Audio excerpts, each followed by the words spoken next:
Good morning सभी student को। अपने पढ़ रहे थे कक्षा 12 फिजिक्स भौतिक विज्ञान का लेसन नंबर 4। लेसन नंबर 4 के अभी तक अपने 21 भाग पढ़ लिए हैं। आज अपना रहेगा भाग नंबर 22 जिसमें कुछ न्यूमेरिकल अपने हल करेंगे। तो आज का पहला क्वेश्चन है, निम्न चित्र में बिंदु ए और बी के मध्य तुल्य धारिता ज्ञात कीजिए जबकि प्लेट के अनुप्रस्थ यानी प्रत्येक प्लेट के अनुप्रस्थ काट का क्षेत्रफल कैपिटल ए और प्लेटों के बीच की दूरी स्मॉल डी है। ये अपना क्वेश्चन है। इसमें अपने को दो डायग्राम दिए गए हैं इस प्रकार से। ये फर्स्ट डायग्राम है, इसमें अपने को इस प्रकार से प्लेटें दी हुई है, दो प्लेटें हैं।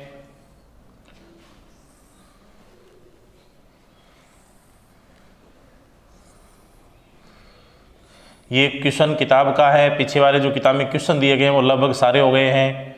3-4 क्वेश्चन है जो आज कंप्लीट हो जाएंगे। ये बिंदु है ए बिंदु और दूसरा बिंदु ये है बी बिंदु। अपने को क्या करना है, ए और बी के बीच में तुल्य धारिता ज्ञात करनी है। दूसरा डायग्राम अपने को ये दिया हुआ है इस प्रकार से।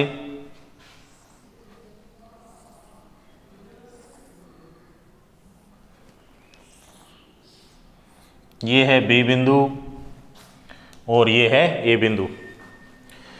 केवल क्वेश्चन के अंदर इतना सा डायग्राम आएगा, बस अपने को हल करना है। हल कैसे करेंगे अपने, यहां पर प्रत्येक प्लेटों के बीच की जो दूरी है वो है स्मॉल डी। दूरी कितनी है, स्मॉल डी। ऐसे क्वेश्चन जब भी अपने हल करेंगे तो आपको याद रखना है, आप लिख लेंगे नोट लगाकर।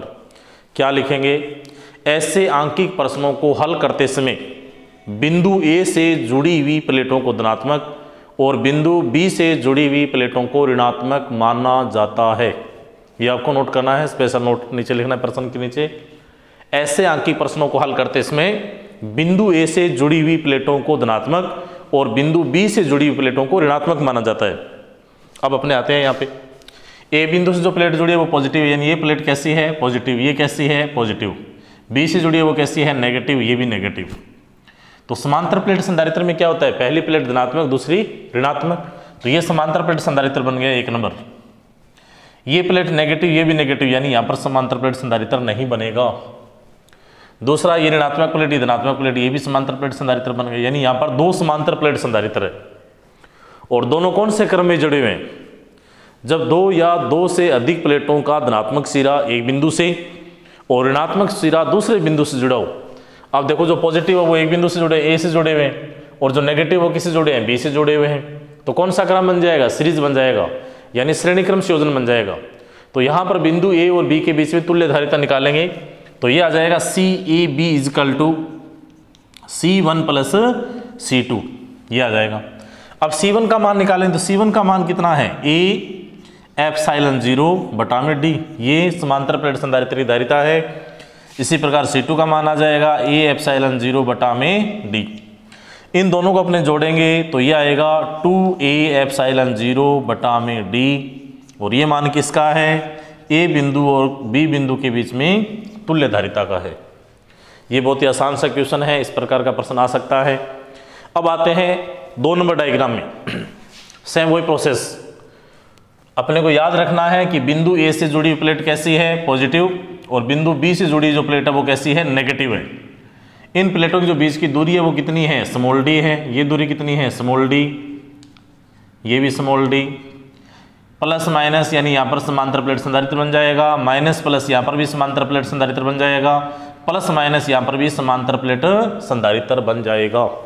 यानी कितने समांतर प्लेट संधारित्र बन गए, 3 बन गए। तो यहाँ पर इसको अपन क्या लिखेंगे, CAB = अब देखो तीनों कौन से क्रम में जुड़े हुए हैं, श्रेणी क्रम में जुड़े हुए हैं।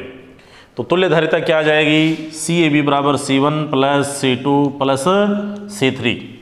अब C1 का मान क्या है, A(ε0/d प्लस ये आ जाएगा A(ε0/d प्लस ये आ जाएगा A(ε0/d। तीनों को अपने जोड़ेंगे तो ये आएगा 3A(ε0/d। बहुत ही आसान सा प्रश्न है जो कंप्लीट हुआ। इसको आप एक बार करके देखेंगे अच्छे ढंग से। इसके बाद एक क्वेश्चन और है, ये किताब का प्रश्न, अच्छे ढंग से इसको नोट कर लेना आप।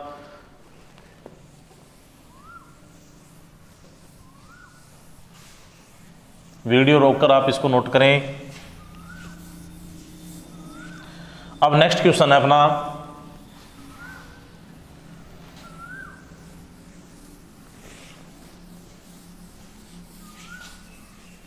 ये भी बहुत ही आसान सा क्वेश्चन है।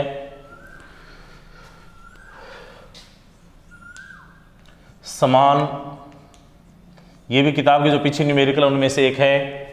समान धारिता C वाले n संधारित्रों को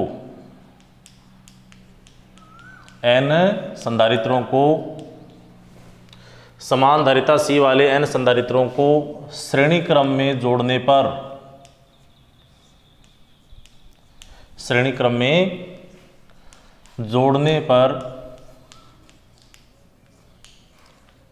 तुल्य धारिता CS, समान धारिता C वाले n संधारित्रों को श्रेणी क्रम में जोड़ने पर तुल्य धारिता CS और समांतर क्रम में जोड़ने पर तुल्य धारिता CP प्राप्त होती है। अभी क्वेश्चन ही चल रहा है, CP प्राप्त होती है। तो सिद्ध कीजिए कि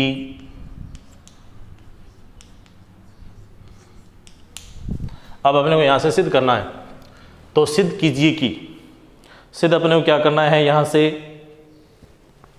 कि CP minus CS is equal to n square minus 1 बटा में n C होता है। ये अपने को सिद्ध करना है। एक आसान सा क्वेश्चन है, ये लग रहा थोड़ा मुश्किल है लेकिन है नहीं। प्रश्न को अच्छे ढंग से लिखें आप। उसके बाद देखो क्या है, जब समान धारिता C वाले n संधारित्रों को अगर अपन श्रेणी क्रम में जोड़ेंगे तो तुल्य धारिता कितनी होगी CS, और समांतर क्रम में जोड़ेंगे तो तुल्य धारिता कितनी आएगी CP आएगी। अब अपने को ये प्रश्न का आंसर दे रखा है, इसको अपने सिद्ध करना है। तो सिद्ध देखो अपने कैसे करें, क्योंकि हम जानते हैं कि समान धारिता C वाले n संधारित्रों को श्रेणी क्रम में जोड़ने पर तुल्य धारिता कितनी है CS है।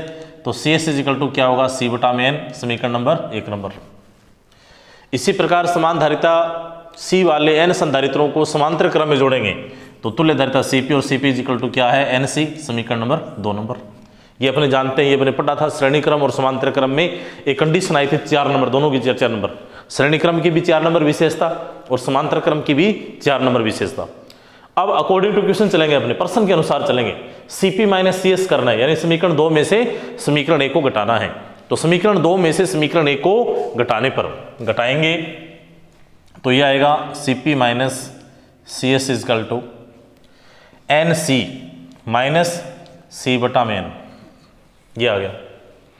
अब देखो यहां से कॉमन क्या आ रहा है, यहां पर C है, यहां पर भी C है, C को अपने कॉमन ले लेंगे तो ये आ जाएगा CP minus CS is equal to C। अब जो बच गया उसको लिखना है, क्या बचा, देखो यहां पर बचा है n माइनस 1 बटा में n, ये बच गया, बहुत ही आसान। अब यहां पर इसका अपने लघुत्तम लेंगे, इसको हल करेंगे तो ये आएगा CP minus CS is equal to C, और यहां पर इसका जो लघुत्तम आ रहा है वो कितना आएगा, n आ जाएगा। इसके बटा में कितना है, 1 है, 1 का n में भाग देंगे कितना आएगा, 1 आ जाएगा, सॉरी n आ जाएगा। n का n से मल्टीप्लाई करेंगे, n स्क्वायर आ गया, माइनस लगा दिया। n का n में भाग देंगे कितना आएगा, 1 आएगा, 1 का 1 से मल्टीप्लाई करेंगे 1 आ जाएगा। ये अपने को सिद्ध करना था, ये आंसर है, बस बहुत ही आसान सा। तो आंसर क्या आया, CP minus CS is equal to C n square minus 1 upon n, ये आंसर है। इसको अच्छे ढंग से आप देखें, लिखें, नोट करें, एक बार करके जरूर देखें आप।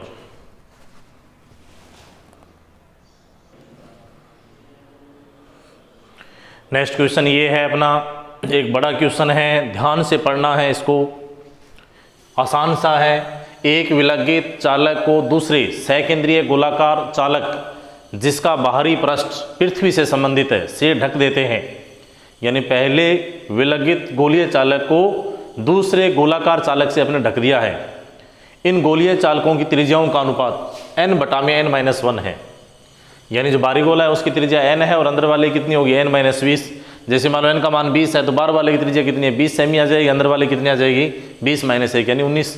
तो सिद्ध कीजिए कि समायोजन से गोलीय चालक की धारिता n गुना बढ़ जाती है। सबसे पहले इसका अपने एक डायग्राम बनाएंगे। जैसे मान लो ये है एक विलगित गोलीय चालक। गोलीय चालक का आवेश कहाँ पर होगा, बाहरी सतह पर। अंदर आवेश कितना होगा, 0 होगा। अब अपने को क्या करना है, इस विलगित गोलीय चालक को एक अन्य गोलाकार चालक से ढक देना है जिसका बाहरी पृष्ठ पृथ्वी से जुड़ा हुआ है। यानी इसका एक भाग किससे जुड़ा हुआ है, पृथ्वी से। ये भूसंपर्कित है, ये डायग्राम बना लेना आप। अब आप डायग्राम को देख के बता सकते हो क्या बन गया। जैसे ही दूसरे गोलाकार चालक ऊपर रखेंगे तो विद्युत प्रेरण की प्रक्रिया से यहाँ पर ऋणावेश उत्पन्न हो जाएगा और बाहरी सतह पर क्या उत्पन्न हो जाएगा, धनावेश। जिससे इसका धनावेश कहाँ पर चला जाएगा, पृथ्वी के अंदर संपूर्ण धनावेश, और दोनों गोलों के बीच में सम विद्युत क्षेत्र उत्पन्न हो जाएगा। यानी ये क्या बन जाएगा, गोलाकार संधारित्र बन जाएगा। अब देखो त्रिज्या, अंदर वाले गोले की त्रिज्या कितनी है, n-1 है। बाहर वाले कितनी है, n है। n यानी इसको अपन लिख सकते हैं n = R2, और ये किसके बराबर होगा, R1 के बराबर होगा। ये अपने को ध्यान में रखना है। अपने सिर्फ केवल जो थ्योरी है उसको पढ़ा है और उसके अनुसार इसका डायग्राम बना दिया है। हर एक चीज़ इसमें क्लियर हो रही है। वापस रिपीट कर रहा हूँ मैं, विलगित चालक को दूसरे सकेंद्रीय, यानी दोनों का केंद्र क्या है, सेम है, सकेंद्रीय गोलाकार चालक जिसका बाहरी पृष्ठ पृथ्वी से संबंधित है, बाहरी पृष्ठ पृथ्वी से जुड़ा हुआ है, से ढक देते हैं। इसको अपने ढक दिया। इनकी त्रिज्याओं का अनुपात है n/n-1, यानी बाहरी गोले की त्रिज्या n है और अंदर वाले कितनी है, n-1। अब अपने को सिद्ध करना है। सिद्ध क्या करना है कि इस समायोजन से गोलीय चालक की धारिता n गुना बढ़ जाएगी। जो गोलीय चालक है उसकी धारिता बढ़ जाती है, कितनी बढ़ जाती है, n गुना। ये अपने सिद्ध करेंगे। तो इसको सॉल्यूशन थोड़ा सा आपको लिखना है, थोड़ा सिंपल टाइप में क्वेश्चन। विलगित गोलीय चालक की धारिता, गोलीय चालक की धारिता कितनी होती है, C = 4πε0 r। विलगित गोलीय चालक अपने किसको माना है, जो अंदर वाला है उसको। पहले लाइन के अनुसार ये विलगित गोलीय चालक, तो विलगित गोलीय चालक की धारिता कितनी है, C = 4πε0 r। r के साथ क्या जाएगा, 1 आ जाएगा। यहाँ पर भी अपने क्या लगा देंगे, 1 लगा देंगे। ये समीकरण नंबर आ जाएगी 1 नंबर। अब देखो, विलगित गोलीय चालक को, विलगित गोलीय चालक को अन्य चालक से ढक देने पर, ढकने का मतलब ऊपर रख दिया, ढक देने पर गोलीय संधारित्र बन जाता है। गोलीय संधारित्र बन जाता है जिसकी धारिता कितनी है हम जानते हैं। गोलीय संधारित्र की धारिता कितनी होती है हम जानते हैं। C बराबर होता है 4πε0 r1 r2 बटा में r2 - r1। इसको अपन लगा देंगे 2। दूसरा बन गया ना ये। यहाँ पर समीकरण नंबर ये आ जाएगी 2 नंबर। बहुत ही सिंपल 2 चीज़ें मैंने लिखी है। विलगित गोलीय चालक की धारिता ये आ गई, और जैसे ही विलगित गोलीय चालक को अन्य चालक से ढकेंगे तो क्या बन जाएगा, गोलीय संधारित्र बन जाएगा। अब देखो यहाँ पर अकॉर्डिंग टू क्वेश्चन, प्रश्न के अनुसार अपने को यहाँ पर त्रिज्याएं दे रखी है, त्रिज्याओं का अपने को अनुपात दे रखा है। तो प्रश्नानुसार अपन क्या लिखेंगे, प्रश्नानुसार R2 बटा में R1 = n बटा में n-1। अपने को कैसे पता लगा ये R2 का मान है, क्योंकि अपने पता है कि गोलीय संधारित्र में बाहरी गोले की त्रिज्या ज़्यादा होगी, n होगी, अंदर वाले की त्रिज्या कितनी होगी, n-1। जो ज़्यादा है उसको अपने R2 से रिप्रेजेंट कर रहे हैं, और जो कम है उसको किससे रिप्रेजेंट कर रहे हैं, R1 से। यहाँ से अपने R2 का मान निकालेंगे, तो R2 = क्या आएगा, n बटा में n-1, और यहाँ पर आ जाएगा R1। ये समीकरण नंबर आ जाएगी कितने नंबर, 3 नंबर। बहुत ही सिंपल। अब अपन क्या करेंगे, समीकरण 3 से R2 का मान समीकरण नंबर 2 में रख देंगे। अब इसको मैं मिटा रहा हूँ क्वेश्चन को, आप इसको वीडियो को रोक कर अच्छे ढंग से इसको नोट कर लें। तो समीकरण 2 व 3 से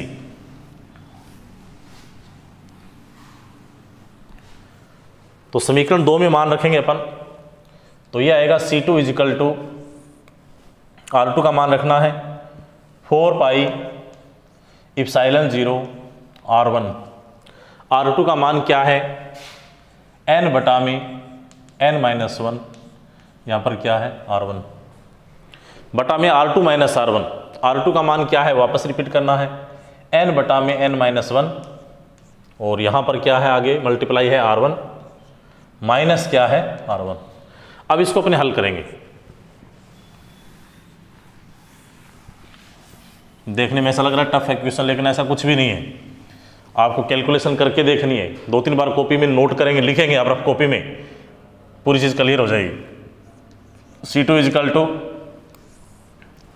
वापस रिपीट कर रहा हूँ इसको, जैसा वैसा लिख देंगे 4 पाई इप्सिलॉन 0 R1 n बटा में n माइनस 1, यहाँ पर क्या आ जाएगा R1। अब देखो बटा वाला है जो है ना, उसमें से R1 कॉमन आ रहा है, इसको मैंने R1 को मैंने कॉमन ले लिया, और ब्रैकेट में अपन क्या लिखेंगे n बटा में n माइनस 1, और माइनस यहाँ पे क्या है 1, ये आ गया। अपने R1 से R1 कैंसिल कर सकते हैं, R1 से R1 काट देंगे। पहले इसको अपने साइड में हल कर लेते हैं, n बटा में n माइनस 1 माइनस 1, इसका अपने लघुत्तम लेंगे। लघुत्तम कितना आएगा n माइनस 1, ये लघुत्तम आ गया, क्योंकि 1 बटा में 1 है ये। n माइनस 1 का n माइनस 1 में भाग दिया, कितना आ गया 1, 1 का इससे मल्टीप्लाई कर दिया, n आ गया। यहाँ पर साइन कैसा है, माइनस का है। अब देखो इसके बटा में कितना है 1, 1 का n माइनस 1 में भाग दिया, n माइनस 1 आ गया, n माइनस 1 का 1 से मल्टीप्लाई कर दिया, तो ये आ गया n माइनस 1। अगर ये ब्रैकेट में हटा दूँ, अगर ब्रैकेट हटा दूँ तो क्या आएगा, ये तो आ गया माइनस में और ये हो गया प्लस में।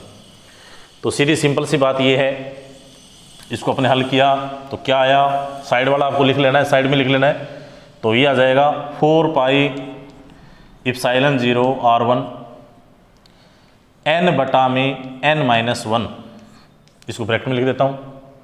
इस पूरे को अपने हल किया तो देखो क्या आया, ये आया था n माइनस n प्लस 1 बटा में बटा, तो ये n माइनस 1 कहाँ चला जाएगा ऊपर। ये n कैसा है पॉजिटिव, ये कैसा है नेगेटिव, कट जाएंगे दोनों। n माइनस 1 से n माइनस 1 भी कट जाएगा। अब देखो जो बच गया वो आंसर है।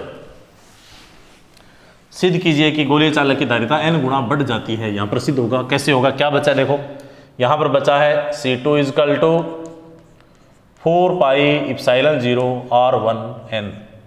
इसको अपने क्या लिख सकते हैं, इसको लिख सकते हैं C1, तो ये आ जाएगा C2 इजिकल टू NC1, यानी जो गोलीय चालक की धारिता होगी वो पहले की तुलना में n गुना बढ़ जाएगी। इसी के साथ एक बड़ा क्वेश्चन ये पूरा हुआ। इसको आप हल करके जरूर देखें, वरना कुछ समझ में नहीं आएगा आपको। तो इसको अच्छे ढंग से आप नोट कर लें।